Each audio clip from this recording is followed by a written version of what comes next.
I usually focus my videos on the Americas after the Europeans arrived, but for this video, I decided to take it back. Like way back. Remember the Romans? You know the Italians that basically conquered Europe and influenced most Western culture? We'll go further back beyond the time when Greeks drank wine and gossiped about philosophy. Remember Moses, the guy from the Bible? Well, it was around the time he was alive. Yeah, I know, it was a long time ago. In this time, a people known as the Phoenicians became the OGs of empires. Before Britain colonized half the world, the Phoenicians had set up their own colonial empire 3,000 years before. If you're a fan of biblical texts, then you may remember the Canaanites. Well, those Phoenicians, and you may remember the scriptures not giving them the best of praise considering their connection to Sodom and Gomorrah, but we'll ignore that part and focus on their true identity in this video.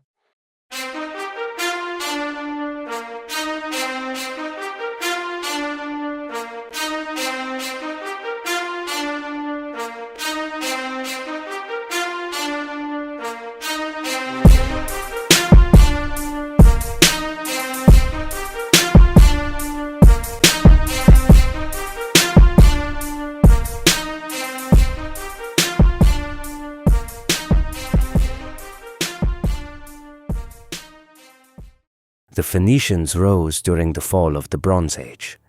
The land they occupied in the northern Levant was strategic due to their position connecting Mesopotamia, Greece, and Egypt, which all had powerful entities controlling trade during the Bronze Age. By the 13th century BCE, the Bronze Age was collapsing due to three main reasons. The first was the migration of the Sea People. They are believed to be from the Aegean area and migrated into Egypt, Anatolia, and the Levant. They entered these areas causing issues for empires such as the Egyptians and the Hittites. This was similar to the influx of Eastern Europeans migrating into the Roman Empire, leading to its own collapse. The second reason was the massive cultures already residing in these empires that revolted against their occupiers. And third, bronze was becoming scarce and the Iron Age was soon to replace it. The Levant was an area that was valued between the Egyptians and the Hittites and was frequently attacked by each empire. After they collapsed, new city-states and kingdoms appeared. When the ancient Jews experienced their exodus from Egypt, they traveled to the southern Levant and established the kingdom of Judah and Israel, which existed as two separate entities. Other kingdoms, such as the kingdom of Edom, Moab, Ammon, and Aram Damascus, were other Semitic-speaking groups that emerged in the eastern Levant. The Sea People also established city-states which became known as Philistine, and the last group was another Semitic-speaking people known as the Phoenicians, who were also called the Canaanites. They were not a collected authority like the other Semitic-speaking kingdoms, but were more similar to the Philistines, who were a cultural group of people who controlled separately governed cities. The Phoenicians had a couple of advantages. For one, they lived in a mountainous area that was well defended from outside powers, which allowed them to remain autonomous against the Hittites and the Egyptians during their collapse. The Phoenicians also controlled three commercial ports central to the eastern Mediterranean Sea. The most important at the time was Byblos, which was a manufacturing center for bronze. Tyre and Sidon also emerged as powerful trade centers among the Phoenician people, with Tyre being the most powerful during the Phoenician Golden Age. The collapse of the Bronze Age left the control of trade routes in the eastern Mediterranean in a vacuum which Phoenician merchants took advantage of. Even when Egypt controlled the Levant, they used their own ships in the Nile while they relied on Phoenician merchants to trade in the open sea.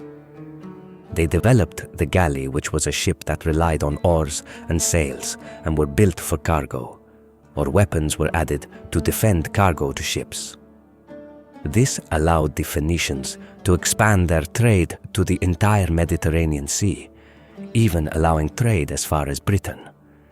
They often imported metals such as iron, timber, textiles, and other foreign goods, and exported dye, glass, pottery, and much more. After the Sea People invaded Egypt, the empire was near collapse and were also under attack from the Assyrians. The Egyptians worked together with the Phoenicians, who established influence and trade outposts in the northern region of Egypt. By the first millennium BCE, the Phoenicians expanded even further into the Mediterranean. Merchants from Tyre established trade ports in Cyprus, and by 850 BC, the Phoenicians had dominated the island. This gave a base for Phoenician trade in the Black Sea and the Aegean. The Phoenicians, especially those coming from Tyre, began expanding trade past the eastern Mediterranean across the coast of North Africa. Carthage, meaning New City or New Tyre, was established in the 9th century BCE in modern-day Tunis. Trade soon expanded north, allowing Phoenician settlements in Sicily, Sardinia, Corsica, and Malta. Phoenician trade even expanded into Iberia as early as the 12th century BCE, where metal was a rich luxury. Tyrian merchants created the city of Gadir, becoming the modern city of Cadiz in Spain, as a permanent trade base. Now the Phoenicians controlled the western Mediterranean with Gadir, the center portion with Carthage, and the eastern part of the sea with Tyre. One important figure in Phoenician history is Dido. No, not that Dido. Dido of Tyre. She was the queen of Tyre, but her husband was murdered by her brother, and she, along with a group of followers, traveled to Tunisia and was able to establish the city of Carthage and the Carthaginian Empire. Legend goes that a local king demanded her hand in marriage, and she sacrificed herself on a pyre to avoid the marriage. Shortly after Dido's departure from Tyre, Canaan experienced a period of time of being independent, with Tyre having the largest amount of control in the area and was controlled by foreign powers such as the Assyrians, who were the first to conquer Phoenicia in the Iron Age, and other empires followed, such as the Neo-Babylonians under Nebuchadnezzar II and Persia under Cyrus the Great. This decreased the power of Phoenician control over Mediterranean colonies, and these colonies became more autonomous and formed as independent Phoenician city-states, with Carthage being one of the most powerful. Phoenicia was collapsing due to foreign invasions from the east and the rise of Greek colonization by the 7th century BCE. Phoenician merchants were still active in the Mediterranean, but Carthage became the symbol city of the Phoenicians, with the Punic culture rising out of Africa. Carthage was at a very strategic location, with its location in the center of the Mediterranean, and it created a choke point between Africa and Sicily, with only 90 miles separating Carthage and Sicily. During this period, the Phoenicians were split between the western group and the eastern group. The eastern area, which had been controlled by several other empires, still retained some form of autonomy, such as the Babylonians and the Persians during the 6th century BCE. Many Phoenicians left their occupied lands in Canaan and traveled to their colonies in the western Mediterranean. The Punic city-state of Carthage influence grew in the west, and they became the dominant Phoenician power when Canaan was under occupation. Carthage expanded their control through the west, creating a hegemony throughout the Punic lands in areas such as Africa, Spain, Sicily, and other parts in the western Mediterranean. By the 6th century BCE, the Phoenicians no longer had a monopoly in the Mediterranean Sea, as they were competing with the expansion of the Greeks and the Romans. In the 4th century BCE, Alexander the Great conquered Canaan, along with the rest of the Middle East from the Persians, and the Greeks had spread throughout the Mediterranean. Phoenicians lost much autonomy in Canaan, and the region became dominated by Hellenization. The Eastern Phoenicians still acted as merchants, but the Phoenician Golden Age in the east became near extinct. While in the west, Sicily was noted for its valuable position in the western part of the sea, and was eyed by the growing power of the Romans and Greeks, with the Greek city-state of Corinth establishing the city of Syracuse on the eastern part of the island. Sicily was split, with Greek control in the east and Punic control in the west. A series of wars known as the Sicilian Wars was between Punic and Greek leaders in Sicily, backed by Carthage and the Greek city-states such as Corinth. The wars saw no side to take full control over the island, but instead weakened the military power of the Greeks and Carthage, and this was soon followed by the Pyrrhic War, where King Pyrrhus of Epirus attempted to defend the Hellenistic area of South Italy against the expanding Romans. Pyrrhus also waged war against the Punics in Sicily, further weakening their influence in Sicily. Pyrrhus was unsuccessful against the Romans and retreated back. Following the war, Rome had full control of the southern Italian peninsula. They were a military-dominated force, but lacked a strong navy compared to Carthage, who mostly focused on economics and shipbuilding. The Romans used blueprints for the Carthaginian quinqueremes to construct their own fleet. This was shortly followed by the First Punic War, where the Romans fought Carthage for control over Sicily.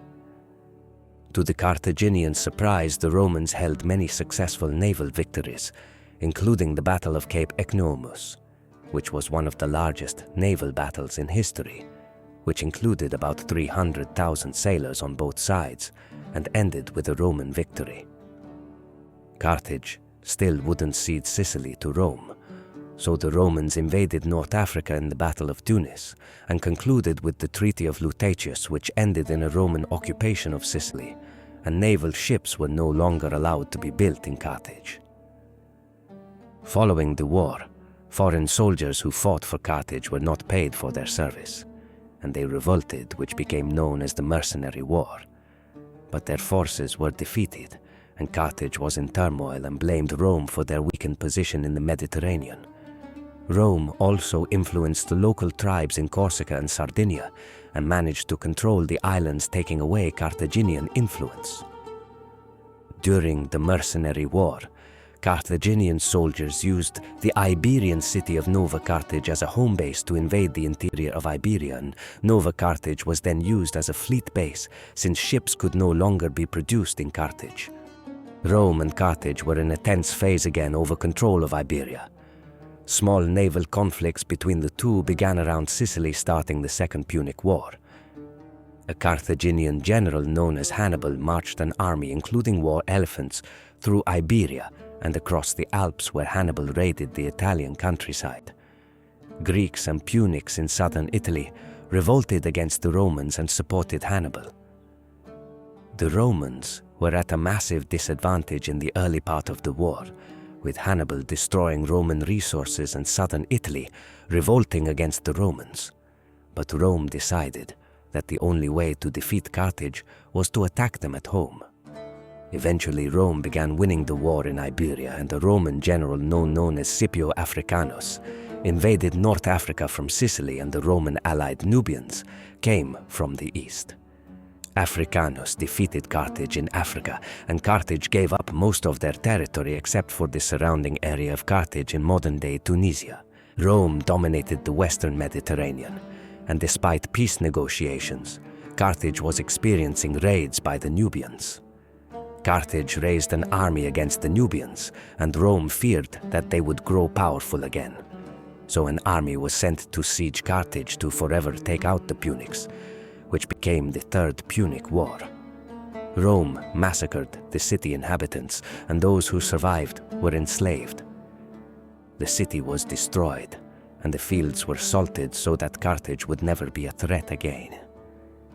The remaining territory was annexed by Rome, and Julius Caesar had the city rebuilt about 100 years later.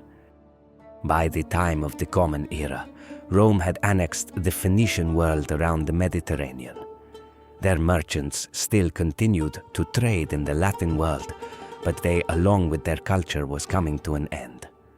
While Carthage did leave quite an historical legacy, they have also had some important impacts on our culture. For example, Nitouterian purple was a dye developed by the Phoenicians by using a rigorous process of refining mollusks' shells into a dye which is often associated with royalty and wealth. If you think about it, Carthage also gave us these two, along with Carthage, Missouri.